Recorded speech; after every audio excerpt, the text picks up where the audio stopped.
A wheelchair-bound millionaire, accustomed to controlling everything with logic and technology, laughed when two street girls said they could cure him.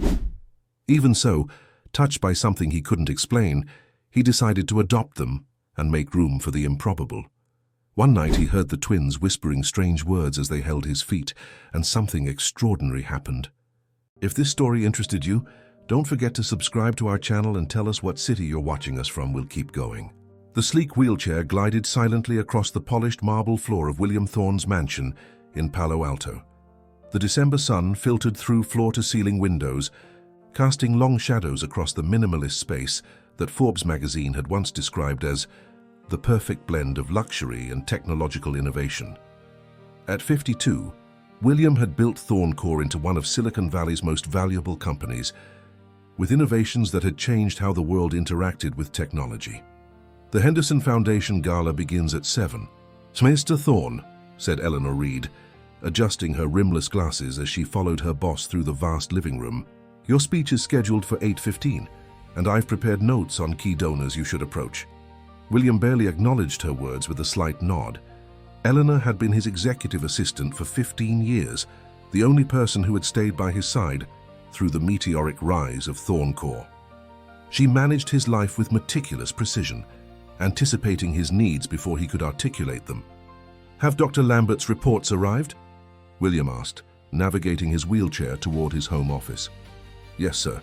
I've placed them on your desk," Eleanor replied, her voice maintaining its professional tone despite the disappointment she knew those reports would bring. The experimental treatments William had been undergoing for the past year had shown no improvement in his condition. Paralysis from the waist down, a condition he'd been born with. William had exhausted every medical option, consulted specialists worldwide, and funded research labs dedicated to neurological regeneration. His logical, analytical mind refused to accept that there was no solution. As a man who had built an empire by solving impossible technological problems, the failure to solve his own physical limitation was his greatest frustration. The invitation list for the gala includes 3 potential board members for the foundation, Eleanor continued. "I've highlighted their profiles." William swiveled his chair to face her. "I'm not interested in networking tonight. This is purely obligatory." Eleanor knew better than to argue. William attended the annual Henderson Foundation Gala for children's welfare because it was expected of him as a major donor, not out of any personal connection to the cause. His philanthropy was strategic, calculated, like everything else in his life. Later that evening, William sat in his custom-tailored tuxedo as his chauffeur drove him to the Four Seasons Hotel. Eleanor had arranged everything down to the minute: which entrance would accommodate his wheelchair most discreetly, which table had been modified for his comfort, which staff members had been briefed on his preferences. "Your scheduled appearance is for 3 hours, Eleanor reminded him from the seat beside him, "though I can create an emergency call if you wish to leave earlier." William looked out at the passing lights of Silicon Valley. "That won't be necessary. I've survived worse." The gala was predictably elegant, with crystal chandeliers illuminating Silicon Valley's wealthiest philanthropists. William navigated the crowd with practiced ease, accepting handshakes and deflecting personal questions with brief, non-committal responses. As Thornecore's founder and CEO, he was accustomed to being approached by investors, entrepreneurs, and journalists. His disability was never mentioned directly, though he noticed the subtle adjustments people made when speaking to him. The slight bend at the waist, the careful distance maintained.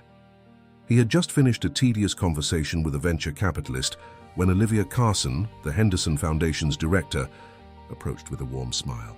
"William, thank you for coming. Your continued support means everything to these children." William nodded politely. "The foundation does good work.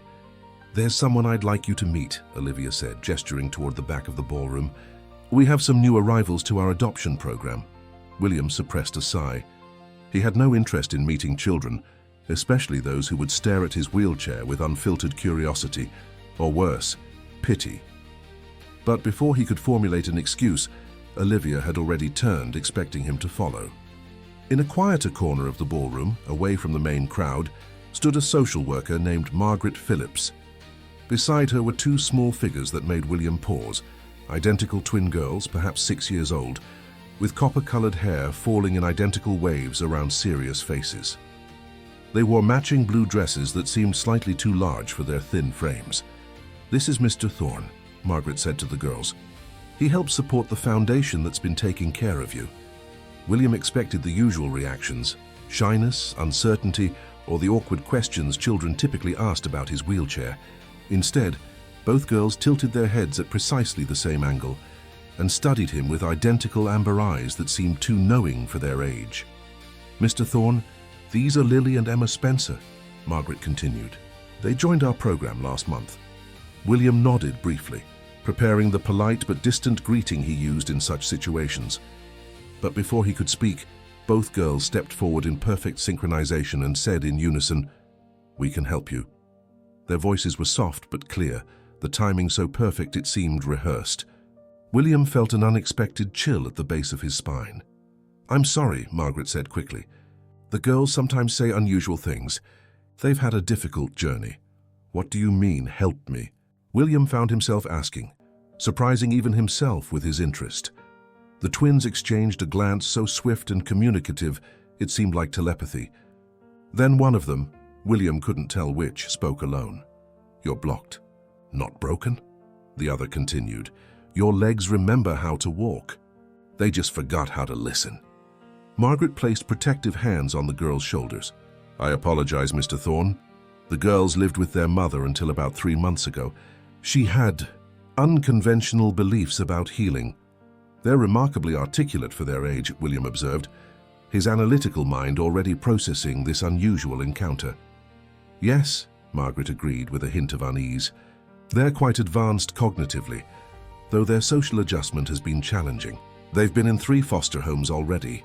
Their synchronized speech and some of their behaviors make people uncomfortable." William studied the girls more carefully. There was something compelling about their steadfast gaze, the way they stood so still and certain in a room full of movement and noise. "What happened to their mother?" he asked quietly. Margaret hesitated. "A sudden illness. She was their only family. A single mother who worked as a nurse's aide while studying alternative medicine." The girls were found alone, taking shelter under a highway overpass. They'd been there for days, protecting each other. William felt a strange tug of empathy he rarely experienced. "And now? We're seeking the right adoptive placement," Margaret explained. "But it's challenging to find a home willing to take older twins, especially with their uniqueness." As they spoke, William noticed one of the twins had pulled a folded paper from her pocket. She unfolded it carefully and held it out to him. It was a drawing of a house, not a child's typical square with a triangle roof, but a detailed rendering of a modernist structure with geometric lines and extensive windows. With a shock, William recognized his own home, the mansion he had specifically designed to accommodate his wheelchair, while showcasing his appreciation for contemporary architecture. In the drawing, 3 figures stood in front, a tall man standing upright, and 2 small girls holding hands beside him. "How did you?" he began. "We saw it," both girls said together, then fell silent again. Margaret looked confused. "The girls draw constantly. They're quite talented, but sometimes the subject matter is unusual." William couldn't take his eyes off the drawing. The man in it was standing, something he had never done in his life. The detail of his home was precise, down to the specific arrangement of windows and the Japanese maple tree he'd had planted near the entrance. "Mr. Thorne," Olivia interrupted, appearing at his side. "Your speech is in 10 minutes. William nodded absently, still holding the drawing. "Yes, of course." As he turned his wheelchair to follow Olivia, he heard the twins speak once more in their eerie unison. "We'll be waiting." For 3 days, William couldn't shake the twins from his thoughts. He kept the drawing in his desk drawer, occasionally taking it out to study the precision of details no 6-year-old should know about his secluded home. Even more unsettling was the image of himself standing, something he had never experienced in his lifetime of paralysis. During a video conference with Tokyo investors, he found himself distracted, his mind returning to the girls' synchronized voices. "We can help you." As a man of science and logic, William dismissed supernatural claims and miracle cures as exploitative fantasies. Yet something about the twins' directness had bypassed his usual skepticism. "Eleanor," he called through the mansion's integrated communication system after ending his meeting. She appeared in his office doorway moments later, tablet in hand. "Yes, Mr. Thorne. I need information on 2 children from the Henderson Foundation. Twins named Lily and Emma Spencer." Eleanor's perfectly shaped eyebrows rose slightly, the most surprise she ever showed. "May I ask why?" "Professional curiosity," William replied, a response that typically ended Eleanor's questions. "I'll see what I can find," she said, making a note on her tablet. "Would you like me to contact Olivia Carson directly?" William considered this. "No, use more discreet channels first." Eleanor nodded and left, her heels clicking rhythmically across the hardwood floors. William turned his wheelchair toward the floor-to-ceiling windows overlooking Silicon Valley. The rational part of his brain insisted he was being foolish, wasting time on a strange coincidence. Yet the drawing in his desk seemed to challenge everything he understood about reality. By evening, Eleanor had compiled a preliminary report. The Spencer twins were found by Highway Patrol 3 months ago, sheltering under an overpass near Oakland after their mother's passing. Before that, they lived in a small apartment in Berkeley where their mother, Catherine Spencer, worked at an alternative medicine clinic while studying nursing. And the father? Unknown. No father is listed on their birth certificates. William scrolled through the digital file Eleanor had prepared. 3 foster homes in 3 months? Yes, Eleanor confirmed. The reports cite adjustment difficulties. The twins speak in unison, often say things that disturb the foster parents, and insist on being together at all times. One report mentions them drawing unusual symbols repeatedly. Spirals, circles, eyes. William stopped scrolling at a photo of Catherine Spencer, a woman with the same copper hair as her daughters, standing outside a small storefront with healing pathways painted on the window. "There's more," Eleanor continued. Catherine Spencer was known locally for what she called energy healing.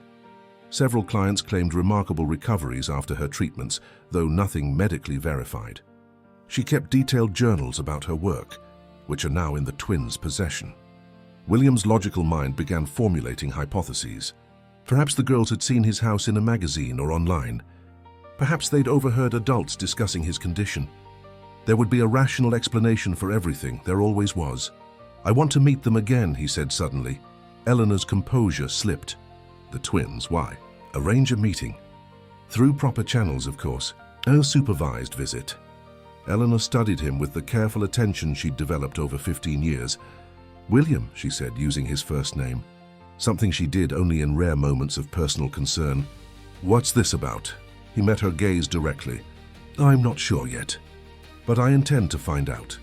2 days later, Margaret Phillips brought the twins to William's mansion for an approved visit. Eleanor had prepared the formal living room, setting out children's books and art supplies on a low table. William noticed her skepticism as she arranged water glasses and a plate of cookies with mathematical precision.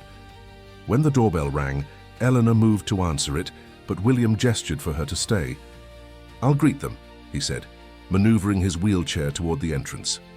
Margaret stood on the doorstep holding the twins' hands.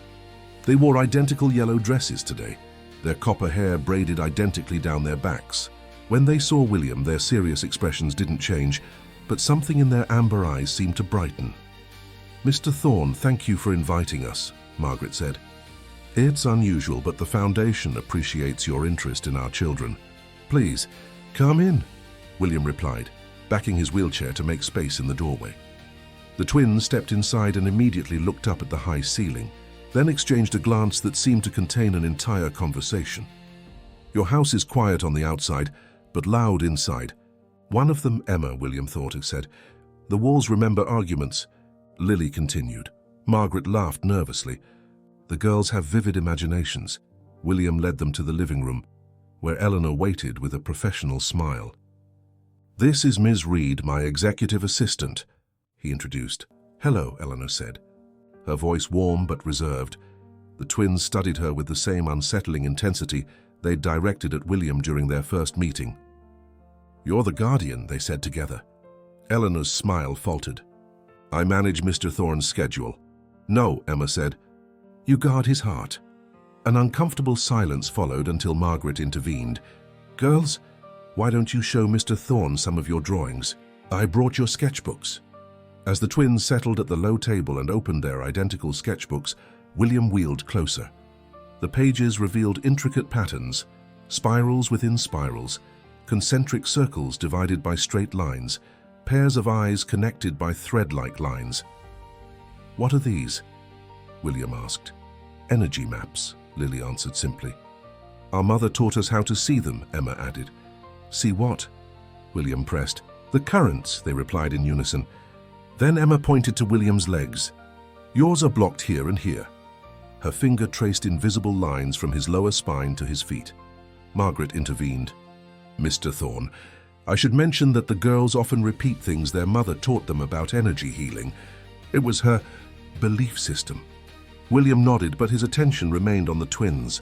"What do you mean by blocked?" The girls exchanged another of their telepathic glances.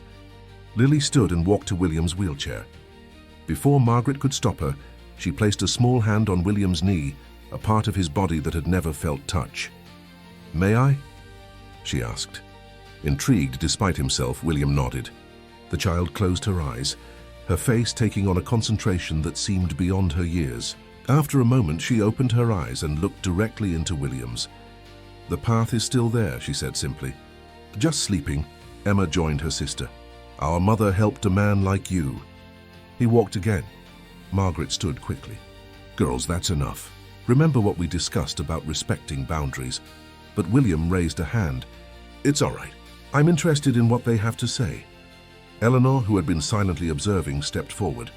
"Mr. Thorne, you have a conference call in 15 minutes. William recognized her intervention for what it was, an attempt to end an interaction she found disturbing. "Reschedule it," he said without looking away from the twins. "William," Eleanor said quietly, the rare use of his first name carrying a warning. He ignored her. "Your mother helped someone with paralysis?" The twins nodded in perfect synchronization. "But it made her very tired," Lily said. "She gave too much of herself," Emma continued. "And then she went away," they finished together. Margaret cleared her throat. "Mr. Thorne, while we appreciate your interest, I should clarify that there is no medical evidence supporting any of Catherine Spencer's healing claims. The girls are processing their loss through the belief system they were raised in." William nodded, but he couldn't dismiss the strange certainty in the twins' eyes. "Of course, I understand." As the visit continued, William observed the twins drawing, their hands moving in mirror image patterns across separate pages, creating identical images without looking at each other's work. When they spoke to him, they alternated sentences as if sharing a single thought process.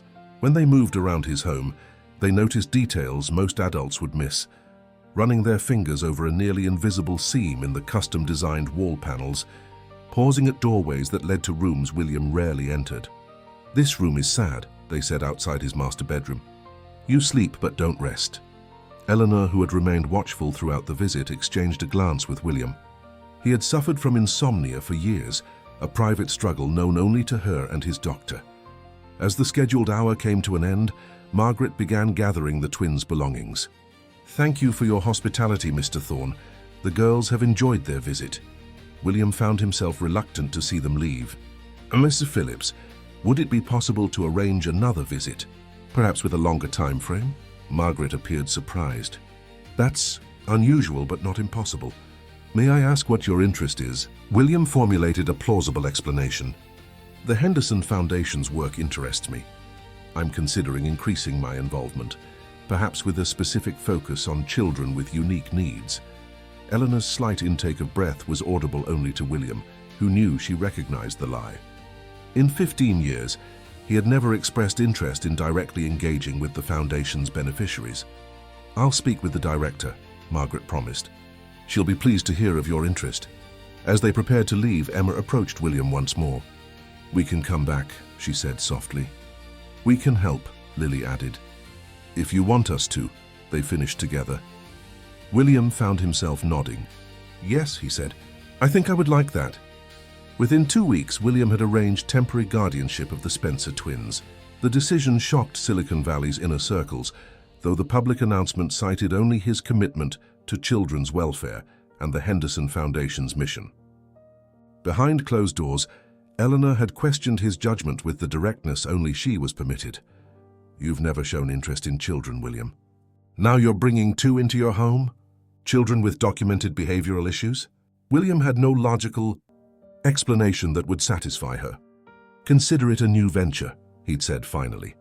Now, as Eleanor oversaw the preparation of adjacent bedrooms for the twins, William met with Dr. Nathan Calloway, his personal physician for over a decade.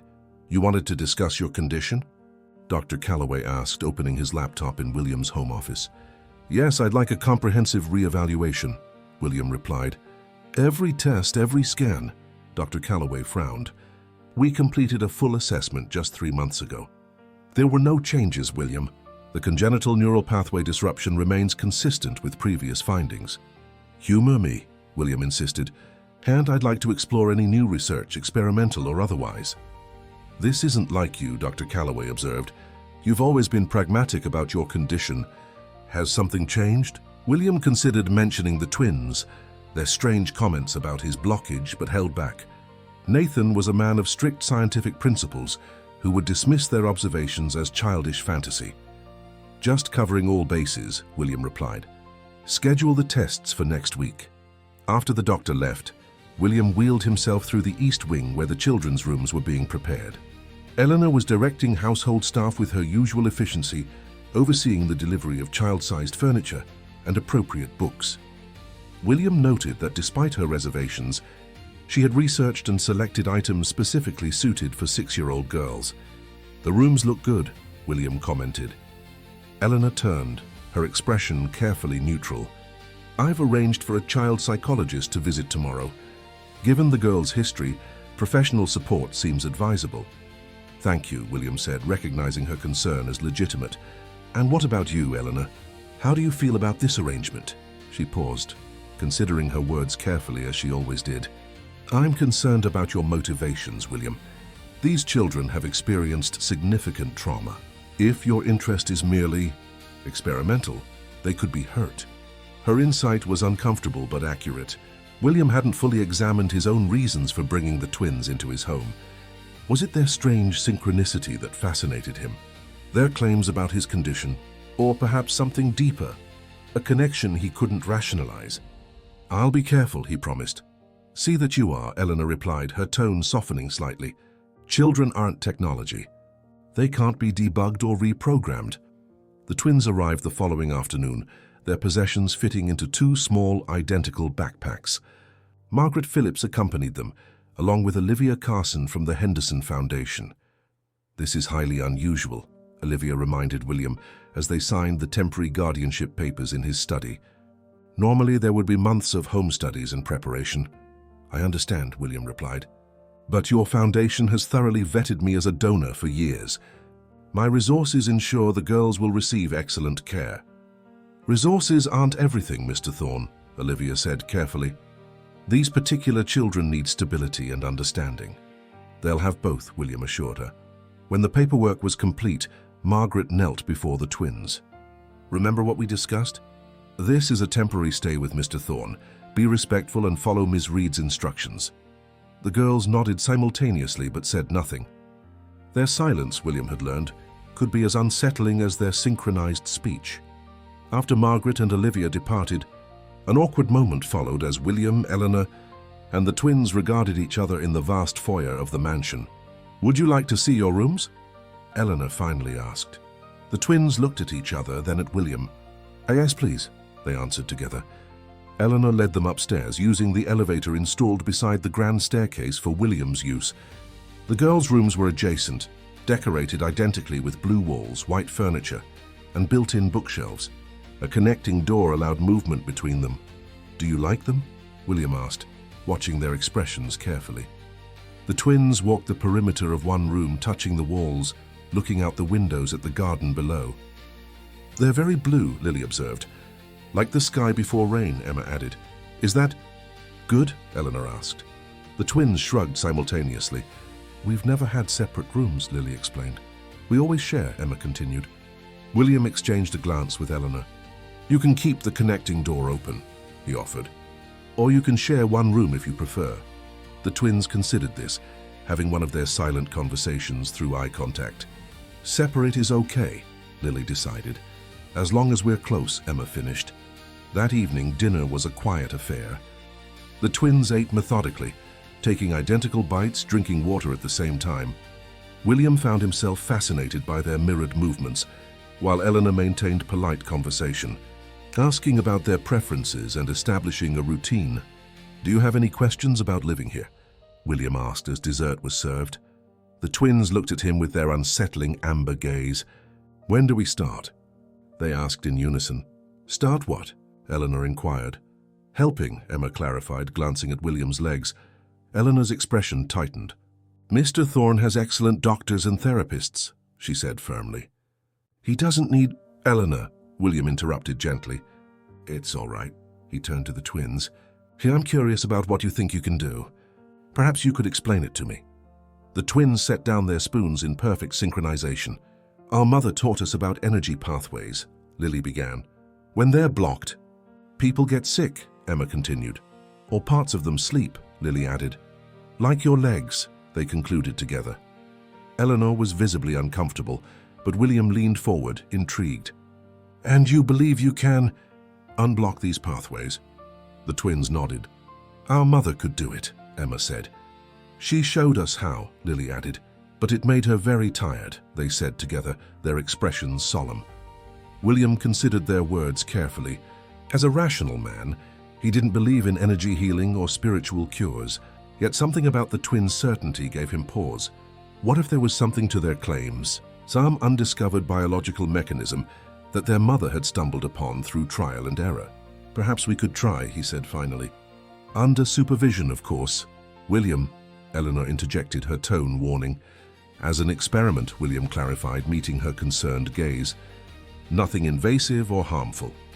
After dinner, Eleanor helped the twins prepare for bed while William made phone calls in his office. When she returned, her expression was troubled. "They want to tell you good night," she said. "But William, I need to say something first." He nodded, recognizing her serious tone.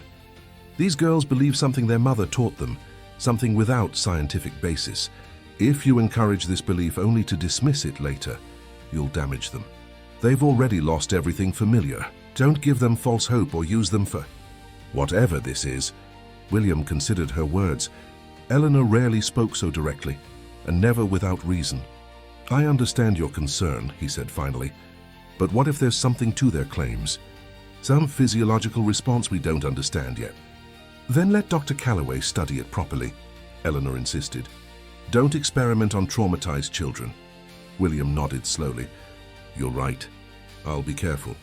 Eleanor's expression softened slightly. "They're extraordinary children, William. Whatever brought them here, treat them with the care they deserve." When William entered the twins' rooms to say goodnight, he found them sitting cross-legged on one bed, facing each other, their small hands pressed palm to palm between them. They looked up simultaneously as his wheelchair crossed the threshold. "What are you doing?" he asked gently. "Balancing," they answered together. "Our mother taught us," Lily explained. "Before sleep," Emma added. William nodded, though he didn't understand. "Eleanor says you wanted to tell me good night." The twins slid off the bed and approached his wheelchair. Without hesitation, they each placed a hand on his shoulder. "Your house is happier now," Lily said. "It was lonely before," Emma continued. "Like you," they finished together. William felt an unexpected tightness in his throat. How had these children perceived something he'd never acknowledged to himself? His mansion, filled with cutting-edge technology and luxury, had always been a showcase rather than a home. "Good night, Mr. Thorne," the twins said, returning to their bed. "Good night," he replied. "And you can call me William." Later that night, unable to sleep, William reviewed security footage from the twins' rooms, an action that made him uncomfortable, but that his logical mind justified as necessary, monitoring of children with unusual behaviors. The cameras showed the twins sleeping in separate beds, but in identical positions, facing each other across the open connecting doorway, their breathing synchronized even in sleep. As he watched, William felt a strange certainty growing within him. Whatever brought these children into his life wasn't mere coincidence. Whether their energy healing was real or imagined, The twins had already changed something in his carefully constructed world. The mansion felt different with them in it, as if some long dormant circuit had finally been connected. The first signs of change appeared 3 weeks after the twins' arrival. William woke at dawn, startled by a dream he couldn't remember. As consciousness returned, he felt a strange tingling in his right foot, a sensation where there had never been sensation before. He stared at the foot, watching with disbelief as his big toe twitched slightly. Reaching for his phone, he called Eleanor, who answered immediately despite the early hour. "I need you to come to my room," he said, his voice unusually tense, "and bring the twins." 15 minutes later, Eleanor arrived with Lily and Emma, both still in matching pajamas, their copper hair tousled from sleep. "What's happening?" Eleanor asked, her concern evident. William pulled back his blanket, exposing his legs. "Watch," he said, concentrating intensely. After a moment, his toe moved again, a tiny movement but unmistakable. Eleanor's hand flew to her mouth. "How is that possible?" The twins showed no surprise. They approached the bed and looked at William's feet with clinical interest. "The pathway is waking up," they said together. "What did you do?" William asked them, his scientific mind searching for explanations while trying to process this seemingly impossible development. The twins exchanged their cryptic glance. "We started while you were sleeping," Lily explained. 3 nights ago," Emma added. "We didn't ask because you were afraid," they concluded in unison. Eleanor stepped forward. "You did what? How did you get into his room at night?" "The security system should have alerted them to any nighttime movements," William thought. He had specifically programmed it to monitor the twins' locations. "We didn't come in," Emma said simply. "We worked from our room," Lily continued. "Distance doesn't matter for energy," they finished together. William's rational mind rebelled against their explanation, yet the evidence was before him, movement where there had been none for 52 years. "We need to call Dr. Calloway," he said to Eleanor. Within hours, Dr. Calloway arrived, bringing portable equipment to measure neural activity. His skepticism was evident as William explained what had happened. "A spontaneous neural response isn't unheard of," the doctor said cautiously. "But it's extremely rare in cases of congenital paralysis." The examination lasted over an hour. Dr. Calloway attached sensors to William's legs and monitored readings while asking him to attempt various movements. The toe movement repeated, small but definite. "There's minimal but present neural activity," Dr. Calloway confirmed, studying the readings with a furrowed brow. "It's centered in the right foot for now, but the pattern is unusual." "Meaning?" William pressed. "Meaning it doesn't follow the typical pattern of spontaneous recovery. The signal strength fluctuates in a rhythmic way I haven't seen before." He glanced at the twins, who sat quietly in the corner of the room, watching the proceedings with their unsettling amber eyes.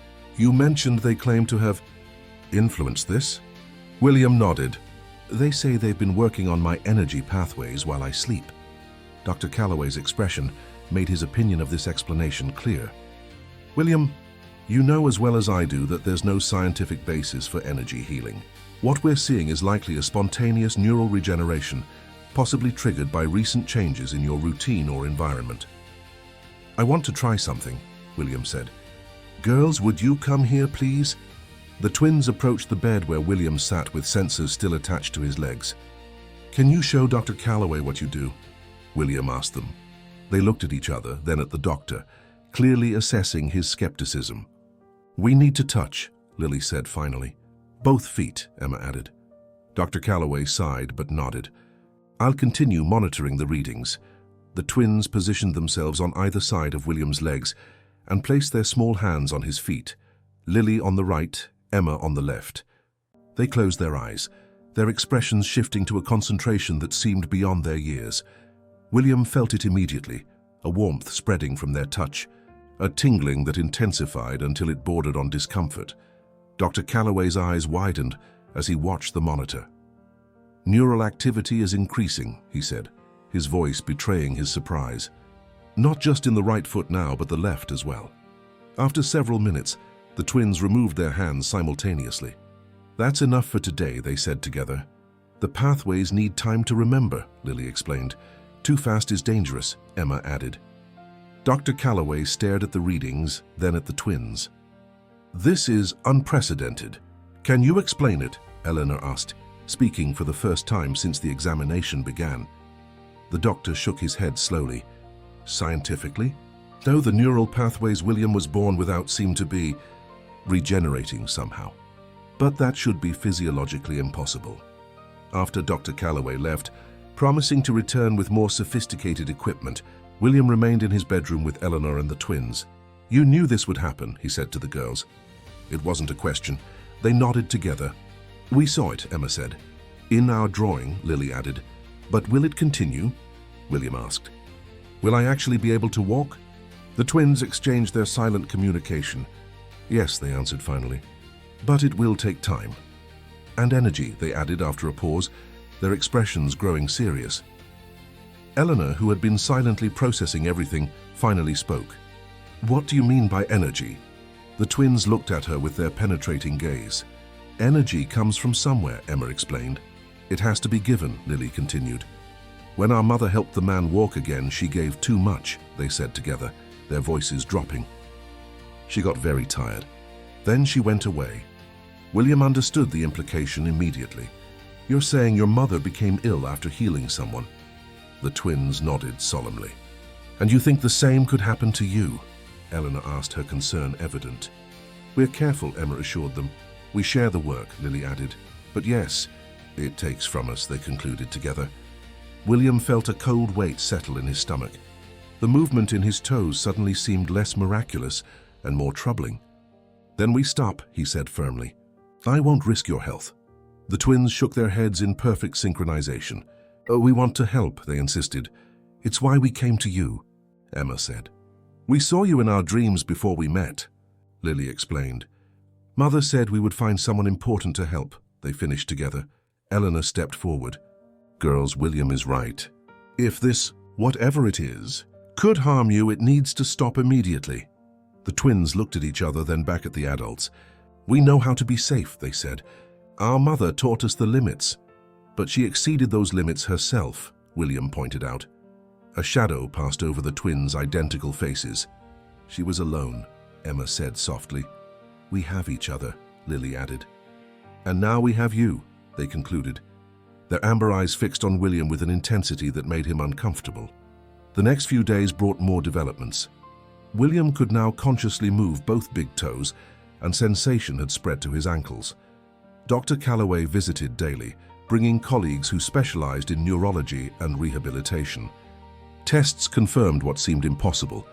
Neural pathways were regenerating where none had existed before. The medical team proposed theories. Perhaps the pathways had always been present but dormant. Perhaps William's condition had been misdiagnosed decades ago when imaging technology was less advanced. No one mentioned energy healing or the twins' involvement, though William noticed Dr. Calloway watching the girls with increasing curiosity. Eleanor oversaw the coordination of this growing medical team while maintaining the twins' routine, school lessons with a private tutor, regular meals, appropriate bedtimes. William observed how she had adapted to their presence, learning to distinguish between Lily's slight assertiveness and Emma's quieter demeanor, noting their preferences and adjusting the household accordingly. One evening, a week after the first toe movement, William found Eleanor in the kitchen, preparing the twins' favorite hot chocolate before bedtime. "You've become quite attached to them," he observed. Eleanor added a precise amount of cinnamon to each identical mug. "They're remarkable children," she said carefully. "Whatever is happening with your condition, they deserve stability and care. And you're concerned I'm not providing that?" William asked, recognizing the subtle criticism in her tone. Eleanor met his gaze directly. "I'm concerned you're focused on results, rather than their welfare. They're children, William, not miracle workers. I've suspended the sessions," he reminded her. "I told them this morning we're taking a break." Yes, and they looked exhausted when they came down for breakfast, pale with dark circles under their eyes. Eleanor pushed the mugs toward him. "Take these up to them. See for yourself." William found the twins in the library where they often spent evenings reading or drawing. Today they were listless, their usual synchronized movements slightly off-tempo, their copper hair lacking its usual luster. "I brought hot chocolate," he said, setting the mugs on the table between them. "Thank you," they replied, their unison response weaker than normal. William studied them with growing concern. "You don't look well." The twins sipped their hot chocolate without responding. "Have you been continuing the treatments despite what I said?" he asked directly. They exchanged a glance before nodding slightly. "Why?" "I specifically asked you to stop." "Because it's working," Emma said simply. "And time matters," Lily added. William frowned. "What do you mean, time matters?" The twins set down their mugs in perfect synchronization. "The longer the pathways sleep, the harder to wake them," they explained together. "We need to finish what we started," Emma continued. "Before the pattern sets again," Lily concluded. William felt conflicted. The progress in his condition was undeniable, miraculous even. Yet looking at the twins' pale faces, he couldn't ignore the cost. "Not at your expense," he said firmly. "I've lived my entire life in this wheelchair. I can continue to do so." The twins shook their heads simultaneously. "We came to help you," they insisted. "It's our purpose," Emma said with a certainty that seemed impossible for a 6-year-old. "We promised our mother," Lily added softly. William wheeled closer to them. "Your mother wouldn't want you to harm yourselves." No parent would. For the first time, he saw uncertainty flicker across their identical faces. "But she said we had to find you," Emma whispered. "She said you needed us," Lily continued, her voice equally small. William reached out, taking one of each twin's hands in his. "Listen to me carefully. I do need you, but not for this, not if it harms you."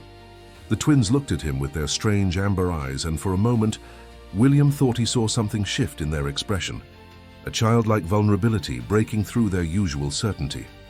"Then why did she send us to you?" they asked together, their voices barely audible.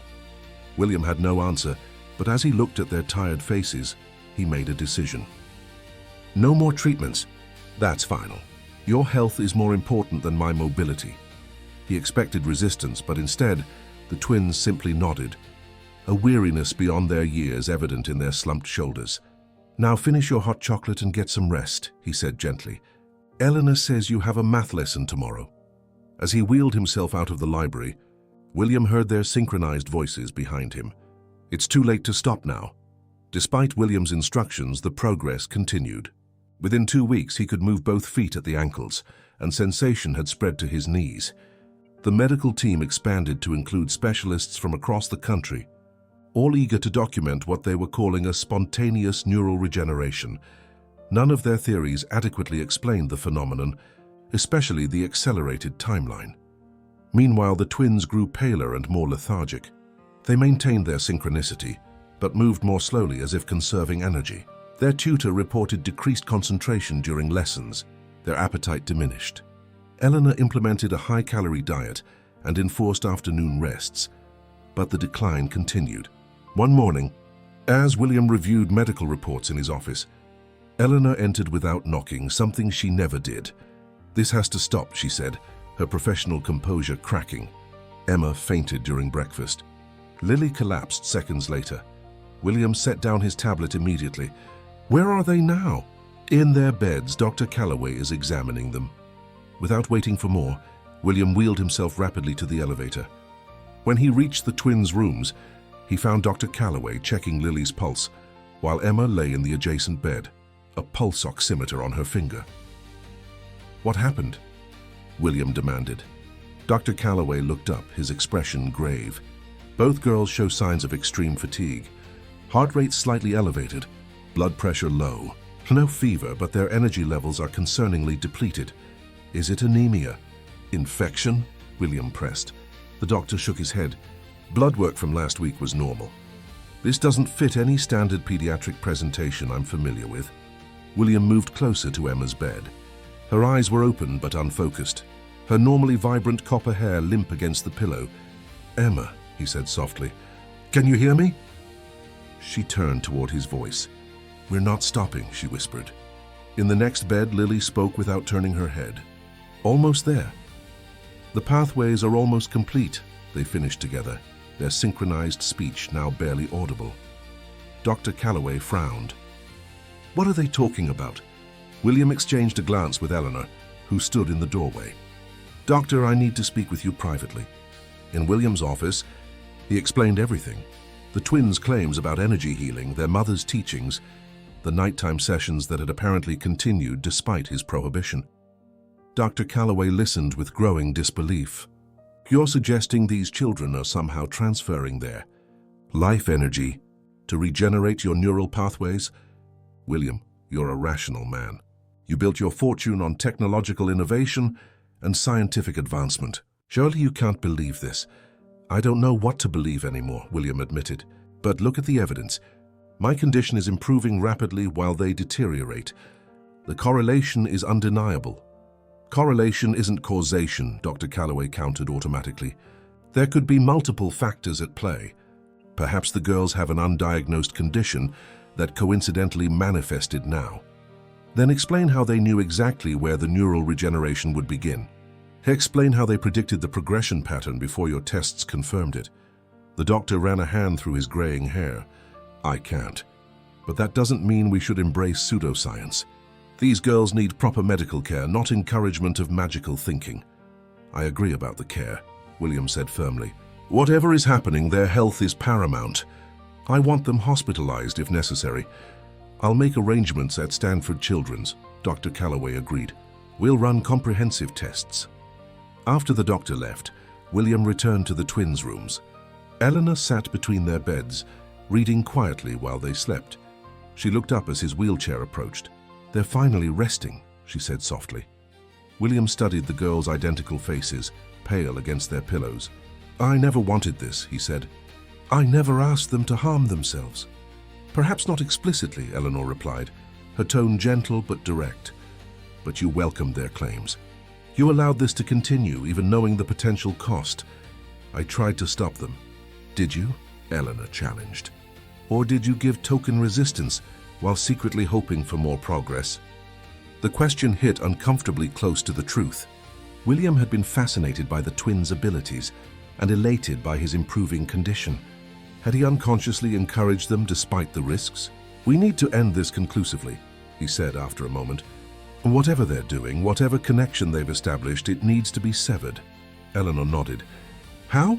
I'm not sure yet, but first we need to understand exactly what they're doing.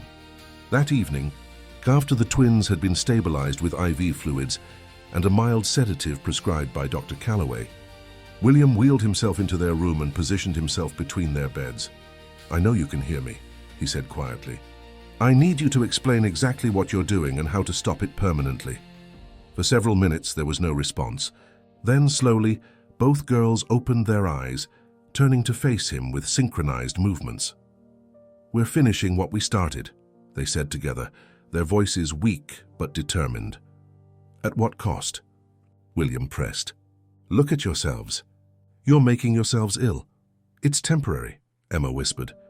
The transfer is almost complete, Lily added. William leaned forward. Transfer of what exactly? The twins exchanged their silent communication. Life energy, they finally explained together.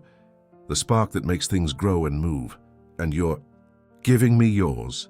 William asked, horrified at the implication. Not all, Emma assured him.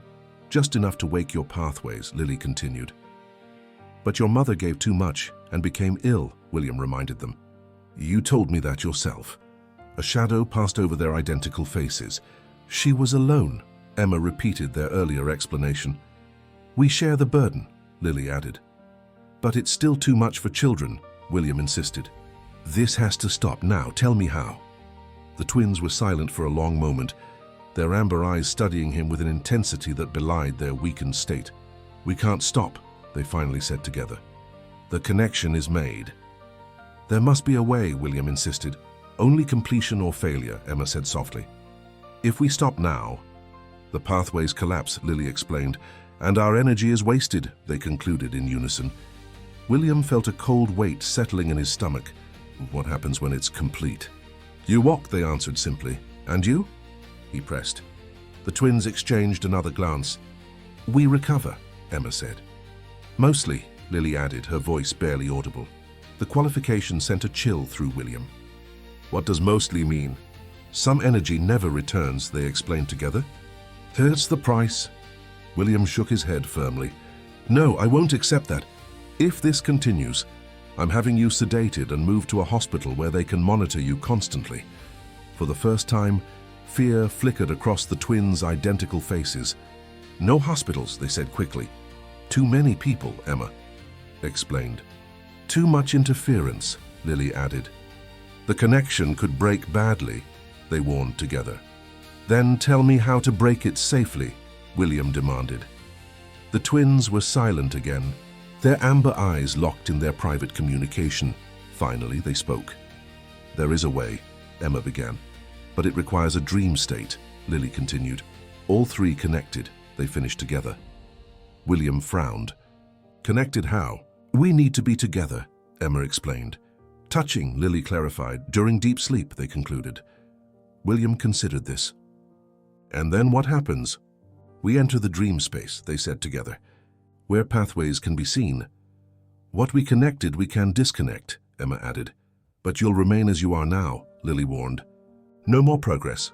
William nodded immediately. "I accept that. I've lived 52 years in this wheelchair. I can continue doing so." The twins studied him skeptically. "Are you certain?" they asked in unison. "The pathways are almost complete." "I'm certain," William said firmly. "Your well-being matters more than my mobility." Something shifted in the twins' expressions, a mixture of surprise and what might have been respect. "Tonight then," they agreed. "We'll need to be in your room," Emma said. "Where the connection is strongest," Lily explained. William nodded. "I'll arrange it." Later, as Eleanor helped prepare for this unusual intervention, her skepticism was evident. "You're really going through with this?" Based on the explanation of exhausted 6-year-olds, "Do you have a better suggestion?" William asked. "The medical team has no explanation for their condition or my improvement. We need to try something." Eleanor sighed. "I'll stay and monitor. If either girl shows any signs of distress, I'm calling Dr. Calloway immediately." At midnight, the twins were brought to William's bedroom. Despite their weakness, they insisted on walking rather than being carried. They wore identical white nightgowns, their copper hair braided identically down their backs. William was already in his bed, having transferred from his wheelchair with Eleanor's assistance. "How do we do this?" he asked as the twins approached. "We need to be on either side of you," Emma explained. "Touching your spine," Lily added. With Eleanor's help, the twins climbed onto the large bed and positioned themselves on either side of William. Their small hands moved with surprising confidence, finding specific points along his spine. "Now we sleep," they said together. "Just like that?" Eleanor asked doubtfully. The twins nodded in synchronization. "The connection will do the rest," they assured her. William felt skeptical, but as the twins' hands rested against his back, a strange warmth began to spread through his body. His eyelids grew heavy despite his determination to remain alert. "Eleanor," he murmured, fighting the sudden drowsiness. "If anything seems wrong." "I'll be right here," she promised, settling into a chair beside the bed. It was the last thing William heard before darkness claimed him. He dreamed of light, brilliant pathways of gold and silver weaving through darkness. Two small figures moved through this landscape, their copper hair glowing like fire. They led him to a complex network of threads that he somehow knew represented his nervous system. Parts glowed brightly, others dimmed to barely visible filaments.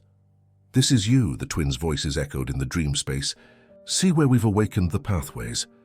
William could indeed see. Brilliant golden light had spread from his lower spine down through his legs, nearly complete but not quite reaching his feet.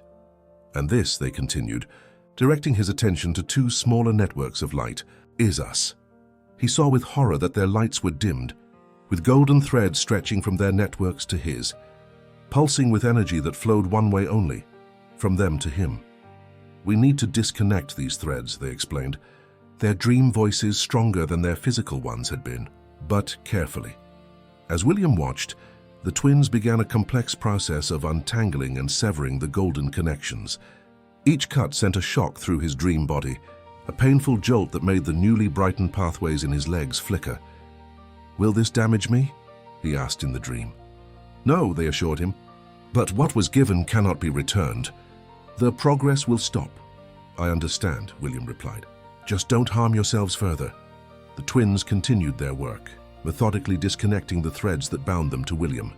As the final connections were severed, A wave of loss washed over him, not physical pain but a profound sense of emptiness, as if something essential had been withdrawn. "It's done," the twins said together, their dream forms already looking brighter. "The connection is broken." Then darkness claimed him once more. William woke to morning sunlight and Eleanor gently shaking his shoulder. "William," she said, her voice tense, "the girls are gone." He blinked, disoriented. The twins had been beside him when he fell asleep, their small hands positioned on his back. Now the bed was empty save for himself. "What do you mean, gone?" he demanded, pushing himself up. "I dozed off," Eleanor admitted, her usual composure fractured by worry. "When I woke around 5, they weren't in the bed. I've searched their rooms, the library, the kitchen. They're not in the house." William reached for his wheelchair, transferring himself with practiced movements. "Check the security footage. They couldn't have left the property without triggering alarms." As Eleanor hurried to the security office, William tested his legs. The sensation was still there. He could feel his knees, ankles, feet. But the tingling energy that had been growing stronger each day was gone. When he attempted to move his toes, the response was weaker than the previous day. In the security office, Eleanor was reviewing footage with Jones, the head of security. "There," she said, pointing to a screen showing the rear garden. 4:37 a.m. William wheeled closer. The night vision cameras had captured the twins walking hand in hand across the lawn toward the wooded area at the property's edge. They moved with purpose, their identical white nightgowns ghostly in the infrared lighting. "Why didn't the motion sensors trigger an alert?" William demanded. Jones looked baffled. "They should have, sir. The system shows no malfunctions, but no alerts were generated." "They know about energy," Eleanor said quietly. "Maybe they know about electronic systems, too." William dismissed the speculation.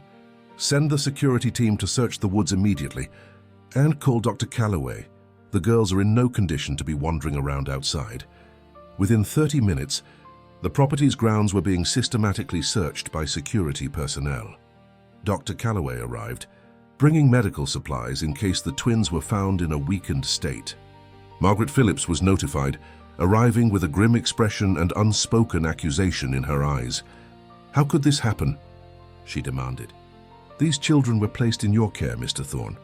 We're doing everything possible to find them," William assured her, though guilt weighed heavily on him. He had brought the twins into his home with motives that weren't entirely altruistic, had allowed their treatments to continue despite signs of harm, and now they had disappeared under his watch. By noon, the search had expanded to include local police. The twins' photographs were distributed, and officers canvassed the surrounding neighborhoods. William remained in his security office, reviewing footage repeatedly, looking for any clue to where the girls might have gone. Eleanor entered with coffee and a concerned expression. "Any updates?" William shook his head. "Nothing. It's as if they vanished." "William," Eleanor said carefully, "what happened last night? Before you fell asleep?" He described the strange dream, the network of lights, the golden threads connecting the twins to him, the careful disconnection process. "It felt real," he concluded, "and when I woke, the energy in my legs was diminished." Eleanor's expression remained neutral, but he could see she was struggling to reconcile his account with her rational worldview. "Do you think they left because they finished whatever they were doing?" "Possibly," William admitted. "But why leave the property? Where would they go?" The answer came 3 hours later, when a park ranger called. The twins had been found in Henry Cowell Redwood State Park, nearly 20 miles from William's estate. They were sitting in a small clearing, holding hands and apparently meditating. "They seem physically fine," the ranger reported, "but they won't speak to anyone except to ask for Mr. William Thorne." William, Eleanor, Dr. Calloway, and Margaret Phillips drove immediately to the park. They found the twins sitting cross-legged in dappled sunlight beneath towering redwoods. Their identical faces were peaceful, their copper hair gleaming, their color restored. "Girls!" Margaret rushed forward. "Are you all right? What happened?" The twins stood in synchronization, looking past Margaret to William in his wheelchair. "We had to rebalance," they said together. "In nature," Emma explained. "Among the old trees," Lily added. Dr. Calloway moved forward to examine them, but they stepped back in perfect unison. "We're fine now," they assured him. "The connection is properly closed. Emma said. "We're sorry we left without permission," Lily added. "But it was necessary," they finished together. William wheeled closer to them. "You look better." It was true. The pallor and exhaustion that had marked their features for weeks had vanished. Their amber eyes were clear and bright, their postures straight and energetic. "We are better," they confirmed. The trees helped. "Trees are excellent energy sources," Emma explained. As if this were common knowledge. "They've been collecting sunlight for centuries," Lily added. Margaret looked bewildered, while Dr. Calloway's expression suggested he was mentally composing referrals to pediatric psychiatrists. Only Eleanor seemed to be considering the twins' words with serious attention. "Let's get you back home," William said finally. "We've been worried." The twins approached his wheelchair, studying him intently. "You've kept some of it," they observed together. William nodded. "I can still feel my legs, though the movement is weaker today." "That's as it should be," they said with satisfaction. "What was awakened stays awake." "But it won't progress further," Emma clarified. "Without more help," Lily finished. "And that's not happening," William said firmly. "Your health comes first." On the drive back to the estate, the twins sat between Eleanor and Dr. Calloway, explaining their early morning departure with the matter-of-fact certainty that made them so unsettling to many adults. "After we closed the connection, we needed to rebalance," Emma began. "Our mother taught us how," Lily continued. "Find the oldest living things nearby," they recited together. "They've been collecting energy the longest." "So you borrowed energy from trees?" Dr. Calloway asked, his skepticism evident. The twins nodded in perfect synchronization. "Trees don't mind sharing a little," they explained. "They have plenty." William caught Eleanor's eye in the rearview mirror.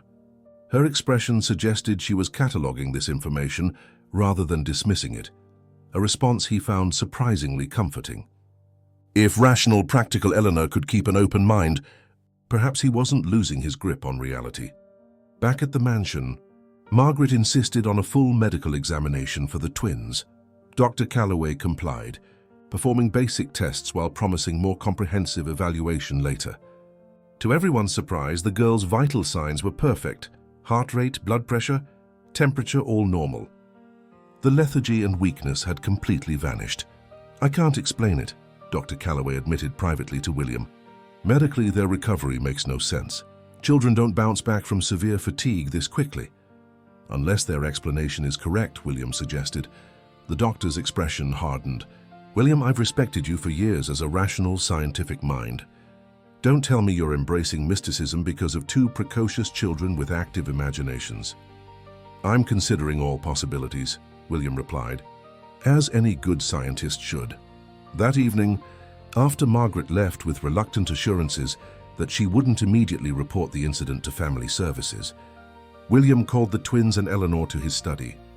The girls appeared completely recovered, their movements once again perfectly synchronized, their amber eyes alert and observant. "We need to talk about what happens next," William began. "Today's incident can't be repeated." The twins nodded together. "We understand," they said. "No more leaving without permission," Emma acknowledged. "No more energy work without asking," Lily added. William studied them carefully. "Can I trust you to keep those promises?" The twins exchanged their silent communication before answering. "Yes," they said finally. "The emergency is over." "Emergency?" Eleanor asked. "The connection needed proper closure," Emma explained. "Or it would have continued draining us slowly," Lily continued. "That's why we had to leave immediately," they concluded together. William considered their explanation. "And now? Is everything safe?" The twins nodded in perfect unison. "The pathways we awakened will stay awake," they assured him. "But they won't grow further," Emma clarified. "Without more help," Lily added. "Which isn't happening," they finished together, echoing William's earlier declaration. "Good," William said firmly, "because your well-being matters more to me than walking." Something shifted in the twins' expressions, a subtle softening, a hint of surprise. "You really mean that?" they said, not as a question but a realization. "Of course I do," William replied. "Why would you doubt it?" The twins exchanged another of their silent communications. "Most adults want things from us," Emma said finally. "They don't care about the cost," Lily added.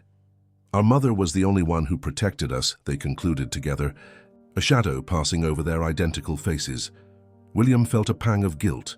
Hadn't he also wanted something from them? Hadn't he, despite his protests, secretly hoped their treatments would continue? I made that mistake, he admitted. I was so fascinated by what was happening to me that I didn't protect you properly. I'm sorry. The twins studied him with their unsettling amber gaze. You stopped when you understood, they said after a moment. That makes you different. Better, Emma added. Like our mother, Lily finished. Eleanor, who had been silently observing, spoke up. What exactly did your mother teach you about your abilities? The twins turned their synchronized attention to her. That they're both gift and burden, they recited together. She said we could see energy pathways because we were born together, Emma explained. Two minds that think as one, Lily continued. She taught us how to direct energy, Emma said, but warned about giving too much, Lily added. She said we must always protect each other first. They finished in unison. William exchanged a glance with Eleanor. In their strange way, the twins were describing a loving parent who had tried to guide them through their unusual abilities while keeping them safe. Your mother sounds like she was very wise, Eleanor said gently. The twins nodded together, a rare vulnerability crossing their identical faces. She knew we would find you, they said, looking at William. She saw you in a dream, Emma explained. The man in the wheelchair who would stand, Lily continued. She told us to help you, they concluded. It was her last request. William felt a chill at their words. But how could she have known about me? The twins shrugged simultaneously. She saw things sometimes, they said simply, like we do. Later that night, after the twins had gone to bed, William sat with Eleanor in his study. The day's events had exhausted them both, but questions remained that prevented rest. Do you believe them? Eleanor asked finally, breaking the contemplative silence. William considered the question carefully. I believe something extraordinary has happened. Whether it's exactly what they describe, I'm not sure. The timing of their mother's prediction is unsettling, Eleanor noted. How could she have known you would meet the girls at that particular foundation event? Perhaps she didn't, William suggested. Perhaps she simply told them they would someday meet someone in a wheelchair they could help, and they've attached that prediction to me specifically. Eleanor nodded thoughtfully. That would be a more rational explanation. Yet it doesn't explain how they knew details about my house without seeing it, William countered, or how my condition improved precisely as they claimed it would. While they deteriorated, Eleanor added softly. Until today. William wheeled his chair to the window, looking out at the moonlit garden where security personnel still patrolled, searching for explanations of how two small girls had left the property undetected. What happens now? Eleanor asked. William turned back to face her. Now we do what any family would do. We move forward. The word family hung in the air between them, its implications clear. Despite the unusual circumstances, despite his initial scientific curiosity, William had come to care deeply for the twins. They were no longer subjects of interest or even temporary wards. They had become essential to his life. You want to adopt them, Eleanor said. It wasn't a question. William nodded. If they want that too. After today's incident, convincing Margaret and the Foundation won't be easy. But these girls deserve stability, understanding, and protection. I want to provide that. Eleanor studied him with the careful attention she'd developed over 15 years. They've changed you, she observed. And not just physically. William couldn't deny it. The rigid, logical framework through which he'd viewed the world had been irrevocably altered. Is that a bad thing? A smile touched Eleanor's lips, a rare, genuine expression that transformed her professional demeanor. No, she said simply. I think it might be exactly what you needed. The adoption process proved more challenging than William had anticipated. The twins' unauthorized departure from his home had raised serious concerns with child services, and Margaret Phillips recommended terminating the temporary guardianship arrangement. The girls' safety must be our priority, she explained during a tense meeting in William's study. While I understand they were found unharmed, the incident demonstrates a lack of proper supervision. William couldn't argue with her assessment. The twins had indeed left his property without detection, walking miles alone in their nightgowns. That they'd been found safely didn't mitigate the potential dangers they'd faced. "I've increased security measures," he assured Margaret, "and we've had extensive conversations with the girls about boundaries and safety." Margaret remained skeptical. "There's also the matter of their unusual behaviors, the synchronized speech, the claims about energy healing. These children need specialized psychological support." "Which I'm providing," William countered. "Dr. Calloway has arranged consultations with developmental specialists at Stanford. The twins are receiving excellent care." "My concern," Margaret said carefully, "is that your interest in the girls may be connected to their claims about healing your condition. Reports from Dr. Calloway confirm you've experienced some improvement in sensation and mobility." William met her gaze directly. "My interest in Lily and Emma goes far beyond any physical improvements I've experienced. These children need a home where they're understood and accepted, not treated as oddities to be corrected." The meeting ended with Margaret agreeing to maintain the temporary arrangement, pending further evaluation. But William knew the path to permanent adoption had become significantly steeper. Meanwhile, life at the mansion settled into a new routine.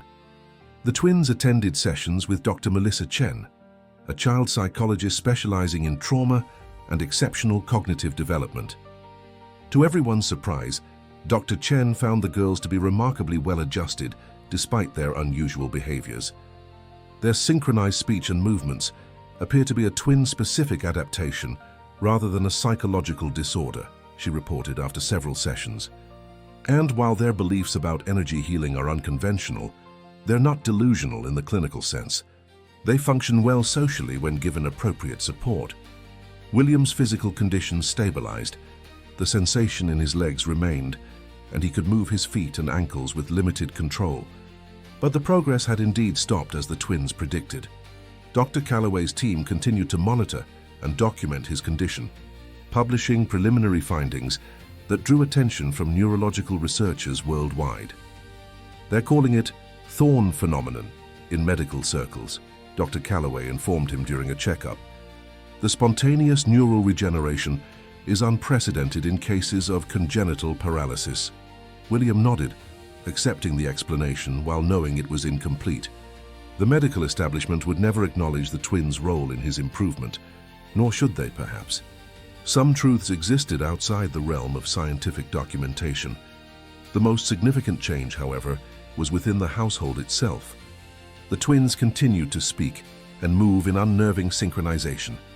But their presence had transformed the mansion from a showcase of technology and wealth into something William had never expected: a home. They filled the space with drawings, still featuring their strange symbols, but now also depicting the mansion, the garden, William and Eleanor. They requested specific foods for meals, preferred certain books at bedtime, and developed favorite spots for reading and playing. Their tutor reported excellent progress in all subjects, particularly mathematics and art.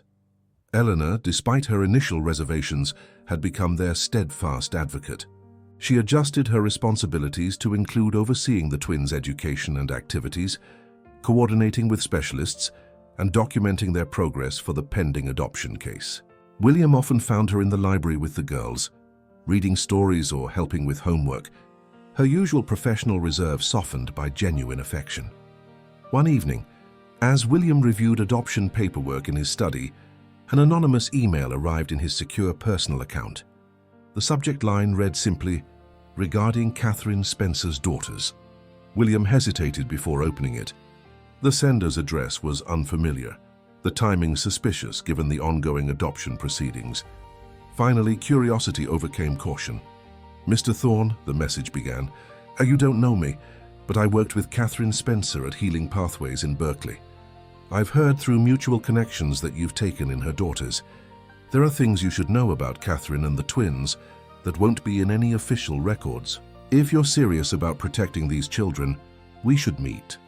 Reply if you're interested. J.M." William forwarded the email to his security team for vetting before composing a careful reply. "I'm interested in any information that would help me understand and care for Lily and Emma. However, I need verification of your identity and relationship to Catherine Spencer before agreeing to a meeting." The response came hours later. along with scanned photographs showing a younger Catherine Spencer with a grey-haired woman outside the Healing Pathways clinic. "My name is Janet Miller. I mentored Catherine when she first discovered her healing abilities. The twins' gifts are rare and valuable, and potentially dangerous if misunderstood. I've been searching for them since Catherine's passing. Meet me tomorrow at the Berkeley Botanical Gardens, 2 p.m., near the Redwood Grove. Come alone." William's security team advised against the meeting, but after consulting with Eleanor, he decided to proceed with precautions. The following day, with security personnel discreetly positioned throughout the gardens, William wheeled himself to the designated meeting spot. Janet Miller was older than he expected, perhaps in her 70s, with silver hair pulled into a neat bun and alert eyes that assessed him carefully as he approached. "Mr. Thorne," she greeted him.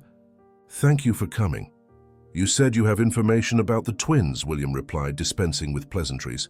Janet nodded. "Catherine was my student for 7 years. She had remarkable healing abilities, not the pseudo-scientific nonsense you see on television, but genuine energy manipulation. When the twins were born, we recognized immediately that they were special."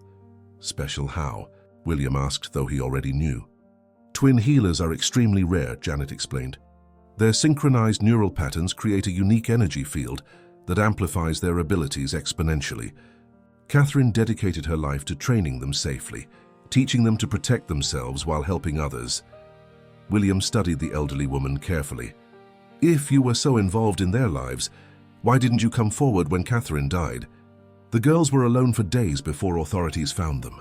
Pain flashed across Janet's features. "I was in Japan working with practitioners there.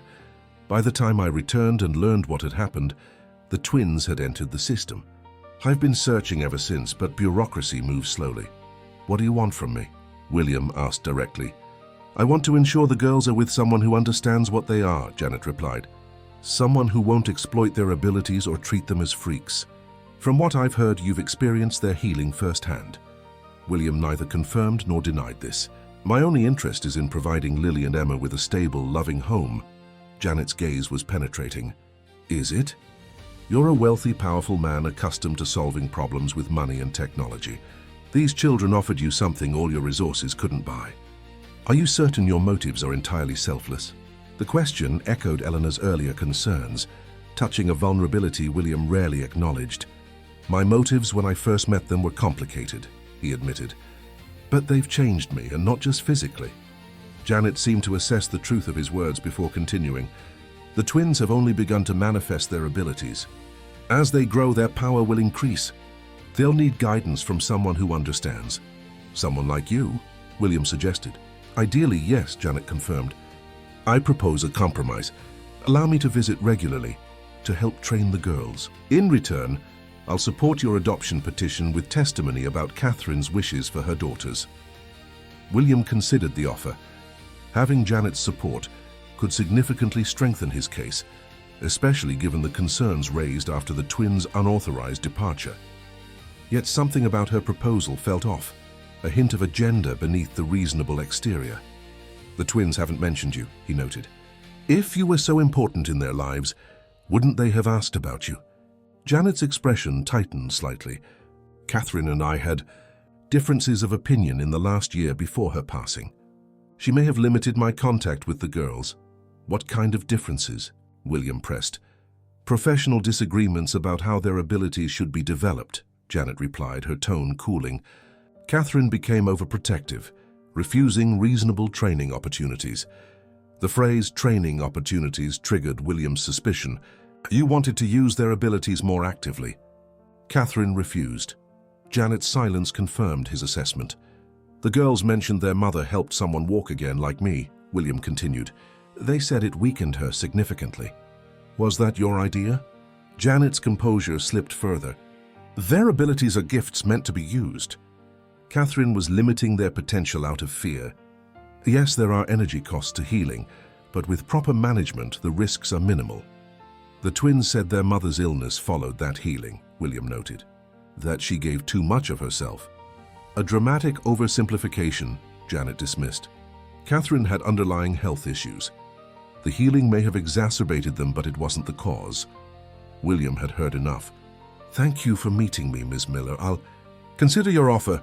Janet leaned forward. Mr. Thorne, don't make an enemy of me. I know people in the adoption system.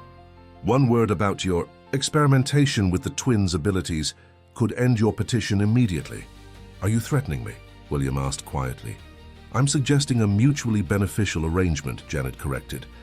The twins need proper training. You need support for your adoption case. And perhaps you'd like to see what else they might do for your condition? The last suggestion confirmed William's worst suspicions.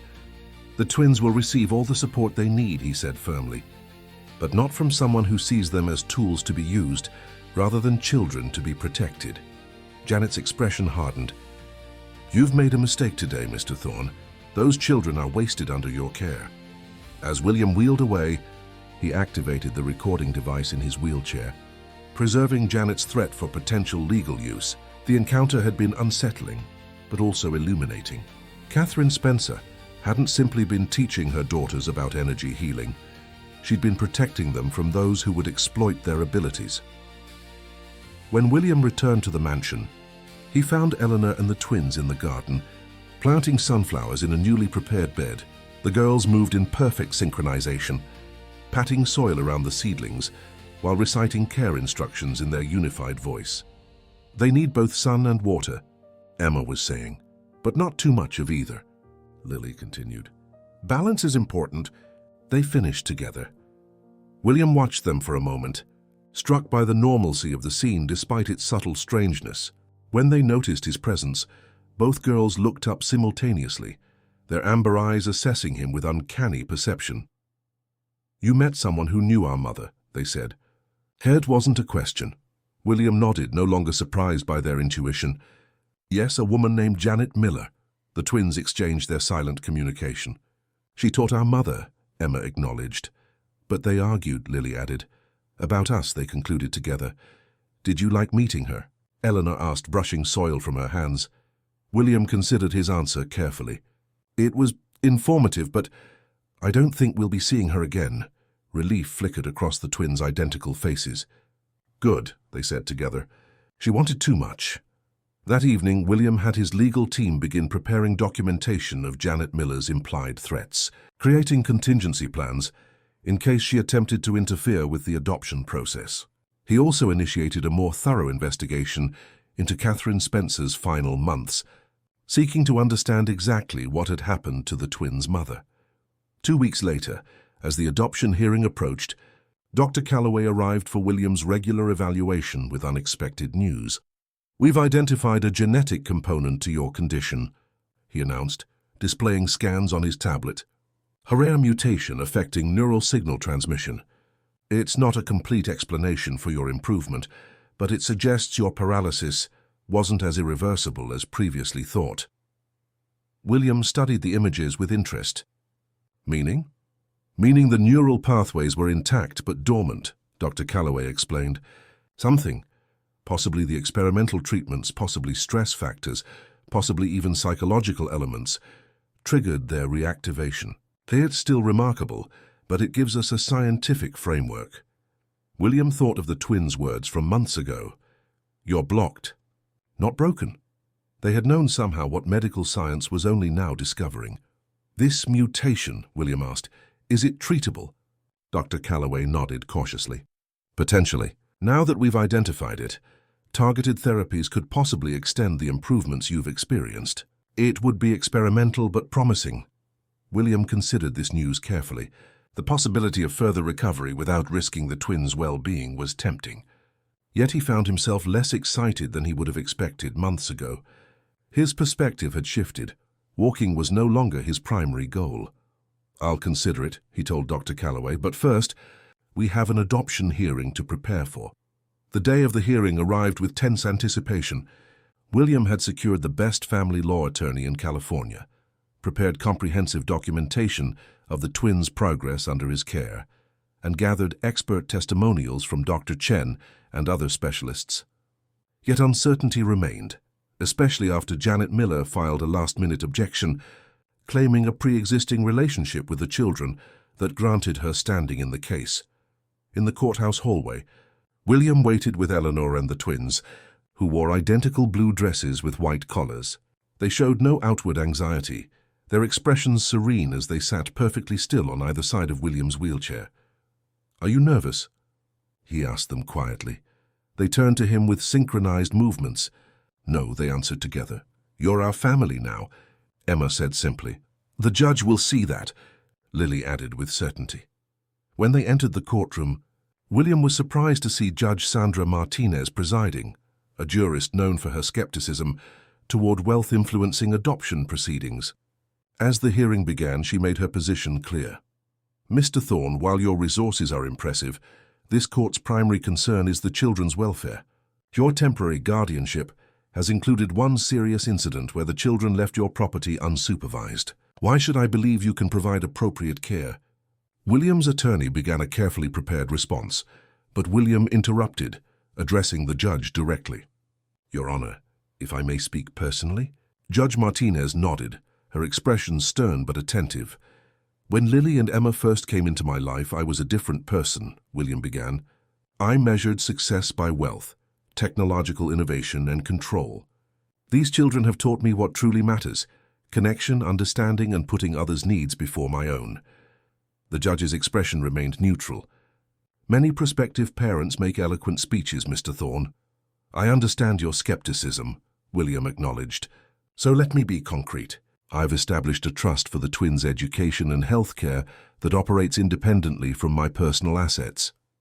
I've hired specialists recommended by Stanford Children's Hospital to support their unique developmental needs. Most importantly, I've created a family council that includes professionals who can override my decisions if they believe I'm not acting in the girls' best interests. This last measure, suggested by Eleanor and implemented despite William's initial resistance, seemed to catch the judge's attention. "That's unusual," she noted. "These are unusual children, Your Honor," William replied. "They deserve extraordinary care and protection." Judge Martinez turned her attention to the twins. "Lily, Emma, I'd like to speak with you privately in my chambers." The twins rose in perfect synchronization, following the judge without hesitation. As the door closed behind them, William exchanged a nervous glance with Eleanor. "They'll be fine," she assured him quietly. "They know their own minds." 40 minutes later, the longest 40 minutes of William's life, the judge and twins returned. Judge Martinez's expression had softened noticeably, though she maintained her professional demeanor as she returned to the bench. "Having reviewed all evidence and spoken with the children, I'm ready to rule," she announced. Ms. Miller's objection is overruled due to insufficient documentation of her relationship with the children. As for the petition itself, William held his breath. "While there are unconventional aspects to this case, I find that Mr. Thorne has demonstrated genuine commitment to these children's welfare. The incident where the children left the property has been addressed with appropriate security measures. Most compelling is the children's own testimony. They have clearly formed a significant attachment to Mr. Thorne and Ms. Reed, who appears to be an essential support figure in this family unit." The judge made eye contact with William. "The petition for adoption is granted, with quarterly reviews for the first year to ensure continued appropriate care." Relief washed over William as the twins turned to him with identical smiles, a rare, full expression that transformed their serious faces. Eleanor squeezed his shoulder, her professional composure momentarily overcome by emotion. "Thank you, Your Honor," William said, his voice uncharacteristically rough. As they left the courthouse, the twins walked on either side of William's wheelchair, their steps perfectly matched to his pace. Eleanor followed, already making calls to arrange the celebration William had planned in case of success. "Well," William said to the twins as they reached the car, "it's official now. How do you feel?" The twins looked at him with their unsettling amber gaze, now familiar and comforting rather than strange. "Complete," they answered together. "Our mother said we would find our new family," Emma explained. "She said you needed us as much as we needed you," Lily added. She was right, they concluded in unison. 6 months later, William hosted a small gathering to celebrate both the successful adoption and a significant announcement regarding Thorncore. The mansion's terrace overlooked Silicon Valley's lights as evening fell, creating a backdrop for an intimate dinner with the company's board members, Eleanor, the twins, and a few close Associates. The twins had continued to thrive. Their synchronized speech and movements remained, but no longer seemed unsettling to those who knew them well. Dr. Chen's reports documented exceptional cognitive development along with improved social integration.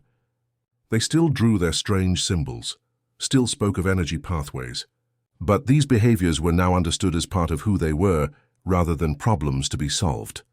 William's physical condition had stabilized with partial mobility in his legs, enough to stand briefly with support but not to walk independently.